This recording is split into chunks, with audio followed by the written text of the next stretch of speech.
اعوذ باللہ من الشیطان الرجیم بسم اللہ الرحمن الرحیم۔ اللہ تعالیٰ نے اپنے دین متین کی حفاظت کا وعدہ فرمایا ہے جو رجال دین کے ذریعے پورا ہوتا ہے۔ دین کے ہر شعبہ کی حفاظت اور اس کو دجالوں سے بچانے کے لیے اللہ تعالیٰ ایسے مقدس حضرات کو پیدا فرماتا ہے جو کما حق ہو اس خدمت کو انجام دے کر دین کے صحیح خد و خال کو ظاہر کرتے ہیں۔ شیخ طریقت محبوب سبحانی حضرت شیخ عبد القادر جیلانی رحمۃ اللہ علیہ کا اس میں گرامی امت مسلمہ قیامت تک فراموش نہیں کر سکتی کہ دین کے ہر شعبہ کی صحیح حفاظت اپنے دور میں جس قدر آپ نے فرما کر امت پر احسان کیا ہے، شاید ہی کسی دور میں اتنی جامعیت و کامل کے ساتھ حفاظت کی گئی ہو۔ اللہ تعالیٰ نے آپ کو وہ قبول عام عطا فرمایا کہ سلوک و طریقت کے مختلف سلاسل و طبقات میں کسی بزرگ کے حصے میں نہیں آیا۔ دوسرے بزرگوں کی شہرت و مقبولیت تو عموماً اپنے ہی حلقہ تک محدود رہی، لیکن حضرت شیخ کی مقبولیت و شہرت اپنے سلسلہ قادریہ سے نکل کر ہر شعبہ اور ہر سلسلہ کے عوام و خاص کی زبان تک مختلف القابوں کے ساتھ پہنچ گئی۔ آپ کی ولادت باسعادت کی تاریخ 470 یا 471 سن بیان کی گئی ہے۔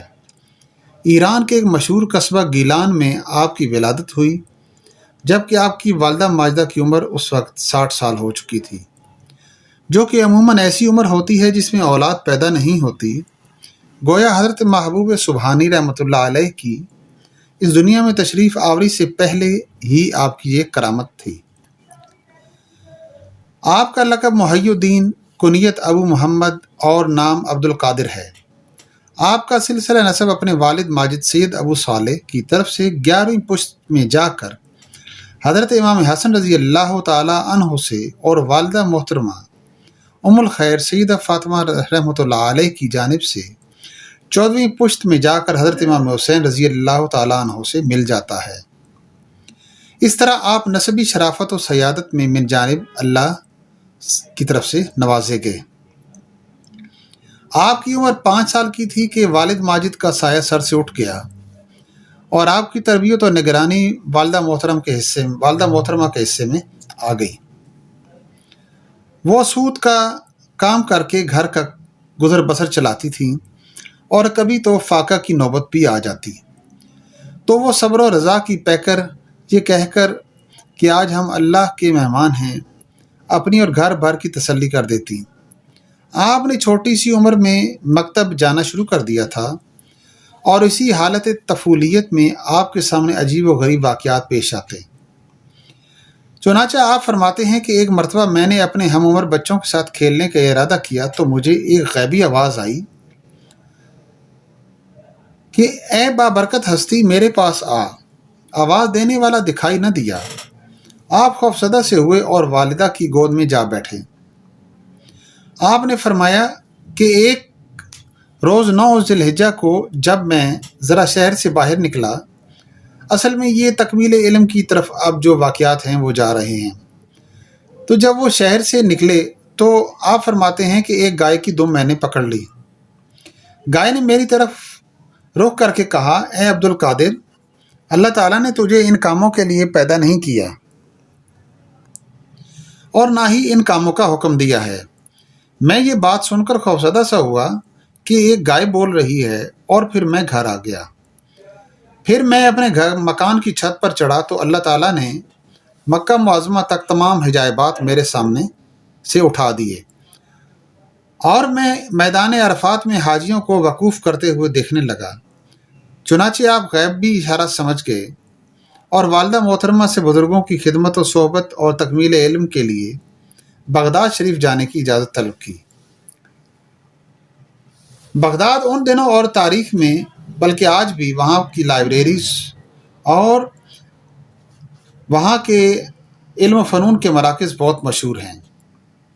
آپ کی والدہ نے بخوشی اجازت دے کر رخت سفر تیار کرنا شروع کر دیا اور فرمایا کہ تمہارے والد نے کل 80 دینار چھوڑے تھے جن میں سے 40 اشرفیاں تمہاری صدری کی تہ میں سیدھی ہیں، لہٰذا بنام خدا جاؤ، ہمیشہ راست بازی، سچ اور استقامت کو اپنا شعار بناؤ۔ اتفاق سے راستے میں ایک ڈاکہ پڑا۔ ایک ڈاکو نے آپ سے پوچھا کہ تیرے پاس بھی کچھ مال ہے؟ آپ نے فوراً فرمایا، ہاں، میرے پاس 40 اشرفیاں ہیں جو کہ میری صدری میں سلی ہوئی ہیں۔ اس سفرہ تفریح کے عالم میں جب کہ لوگ اپنے مال کو چھپاتے پھرتے ہوں، آپ کا اس طرح اپنے مال کو ظاہر کر دینا آپ کی اخلاقی قوت پر دلالت کرتا ہے۔ چنانچہ ڈاکوؤں کو بھی اس طرح سچ بولنے پر تعجب ہوا اور اپنے سردار کے پاس آپ کو لے گئے۔ سردار نے اس کی وجہ پوچھی تو آپ نے فرما دیا، میری والدہ نے مجھے ہمیشہ سچ بولنے کی نصیحت فرمائی ہے۔ اللہ والوں کی زبان سے نکلے ہوئے الفاظ میں بجلی کی سی تاثیر ہوتی ہے۔ آپ کے بھی یہ الفاظ اس سردار کے دل پر اثر کر گئے اور اس نے روتے ہوئے کہا، یہ لڑکا اپنے والدہ کی حکم کی اتنی تعمیل کرتا ہے کہ جان و مال کے کسی خطرہ کی اس کو پرواہ نہیں، اور میں خالق حقیقی کی نافرمانیوں میں مبتلا ہوں۔ یہ کہہ کر اس نے قافلے والوں کو تمام مال و ثواب واپس کر دیا اور سچی توبہ کر کے بقیہ زندگی اللہ کی فرمانبرداری میں گزار دی۔ کہتے ہیں کہ یہ شخص اپنے وقت کے اولیاء میں سے ہوا، واللہ اعلم بالصواب۔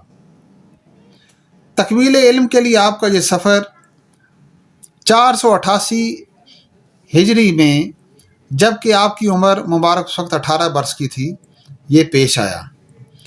بغداد میں تشریف لانے کے بعد آپ نے جناب ابو سعید مخزومی حنبلی سے علم فقہ، احمد بن مظفر ابو الغالب وغیرہ سے علم حدیث اور ابو زکریا تبریزی سے علم و ادب کی تکمیل فرمائی۔ آپ کے شیخ ظاہر و باطن ابو سعید مخزومی کو آپ کے ظاہری باطنی کمالات پر اتنا اعتماد ہوا کہ جس مدرسہ کی بنیاد انہوں نے رکھی تھی اس کے تمام انتظام و انصرام آپ کے سپرد فرما کر خود وہ علیحدہ ہو گئے۔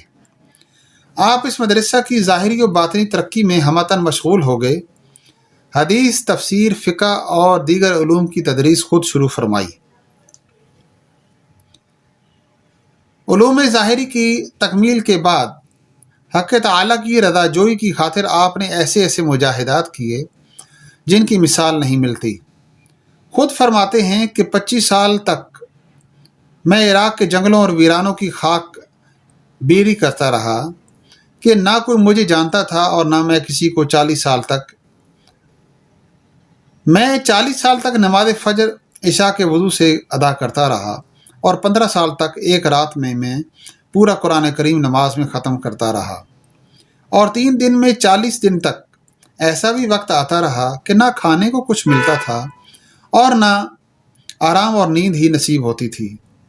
آپ کے فرزند شیخ موسیٰ رحمۃ اللہ علیہ نے آپ کا ایک واقعہ نقل کیا ہے۔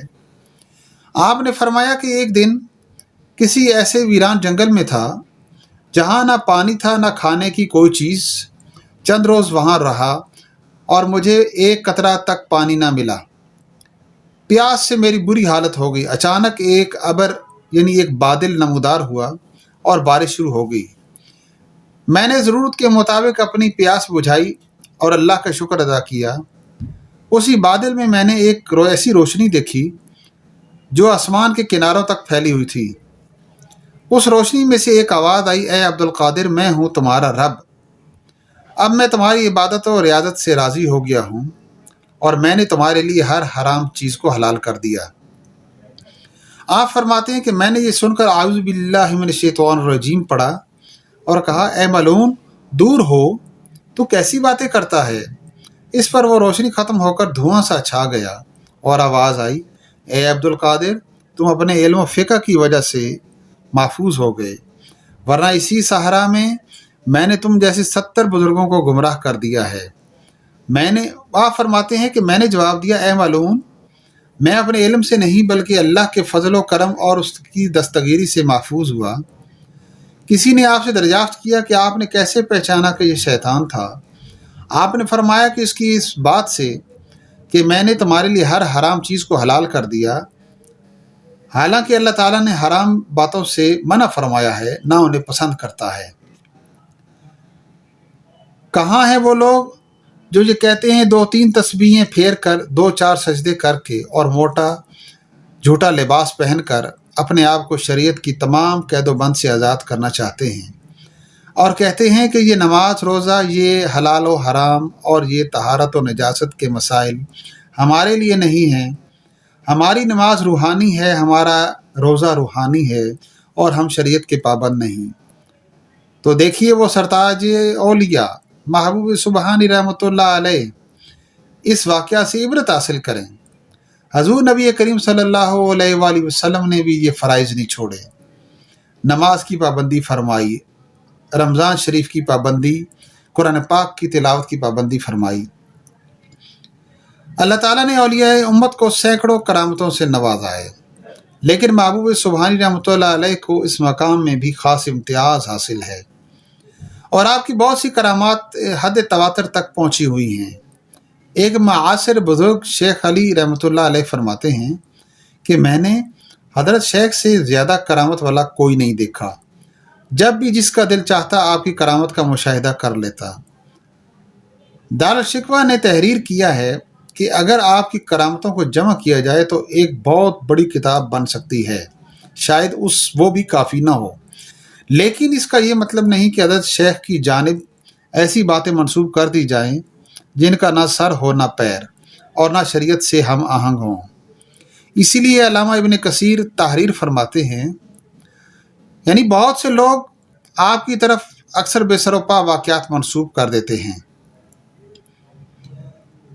آپ کی سیرت و کردار کے بارے میں اب تھوڑی سی وضاحت کرتے ہیں۔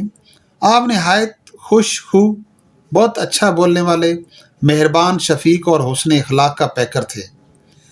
مہمانوں کی بڑی خدمت کرتے، بڑوں کی عزت اور چھوٹوں پر شفقت فرماتے۔ آپ نے اپنی ذات کے لیے کبھی غصہ نہ فرمایا۔ ہاں، خلاف شرع امور کو دیکھ کر آپ کے غضب کی انتہا نہ رہتی۔ امراء و سلاطین کے یہاں تو کبھی بھی تشریف نہ لے جاتے تھے اور نہ ان کے ہدیہ قبول فرماتے تھے۔ بڑے سے بڑے خلیفہ وقت کو بھی اس کی لغزشوں اور کوتاہیوں پر متنبہ فرماتے۔ ایک مرتبہ خلیفہ وقت مستنجد باللہ نے حاضر خدمت ہو کر اشرفیوں کے 10 توڑے پیش کیے، آپ نے حسب معمول انکار فرما دیا۔ ادھر سے شدید اصرار ہوا تو آپ نے ایک توڑا دائیں ہاتھ میں اور ایک بائیں ہاتھ میں لے کر انہیں رگڑا تو اشرفیوں میں سے خون بہنے لگا۔ آپ نے خلیفہ سے فرمایا، اللہ سے شرم نہیں آتی؟ لوگوں کا خون کھاتے ہو اور جمع کر کے میرے پاس لاتے ہو۔ یہ حالت دیکھ کر خلیفہ رونے لگا اور اس پر غشی طاری ہو گئی۔ آپ کی مجلس ایسی باروب اور پرسکون ہوتی کہ بڑے سے بڑے بادشاہ کو بھی دم مارنے کی مجال نہ ہوتی، لیکن ساتھ ہی ایسی تسلی بخش کہ کیسا ہی غمزدہ آپ کی مجلس میں آ جائے اس کے تمام رنج و غم دور ہو جائیں۔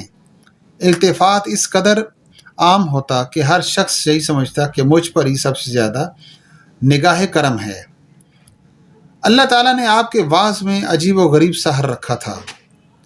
بڑے بڑے خطباء و فصحاء کا آتشی کلام وہ اثر نہ کرتا تھا جو آپ کی زبان مبارک سے نکلے ہوئے چند معمولی الفاظ کرتے تھے، حتیٰ کہ آپ کی مجلس وعظ سے کئی جنازے نکلا کرتے تھے۔